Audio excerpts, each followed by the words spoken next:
আমি জীবনে একবার, শুধু আমার পুরা জীবনে একটা সাদা টুপি কিনছিলাম একবার, যেই টুপিটার মাঝখান দিয়া ছোট্ট ছোট্ট লাল লাল এই ছোট্ট ছোট্ট কটা ফুল ছিল লাল কালারের।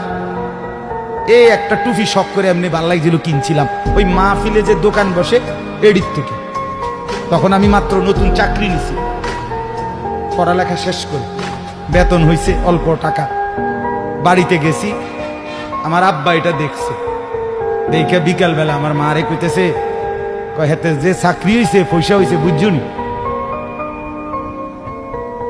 মা রে বলছে, মা কয় না কি হইছে, টুপি দেখছো না, টুপি দেখো না, রঙ্গিলা টুপি কিনছে, বুঝাই তো যায় ভূতের বেতন হইছে চাকরি হইছে।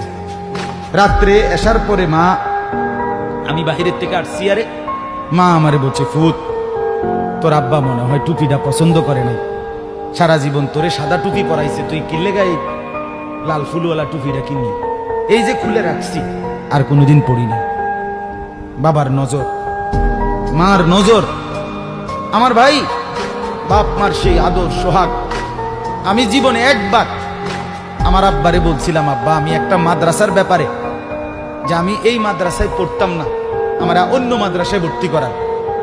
আমার আব্বা বলছিল, পুত পরের বেলা ভাত আমার ঘরে খাইও না, এক লোকমা ভাত মুখে দিবা না, বাইরও তুমি কই ফরবা তুমি বুঝো, ফরলে ফরো, না ফরলে পিছা দিয়ে ফেরো, আমার ঘরের ভাত খাইও না। আমি যে এনে বলছি এনেই পড়তে হইব না। কানতে কানতে চোখ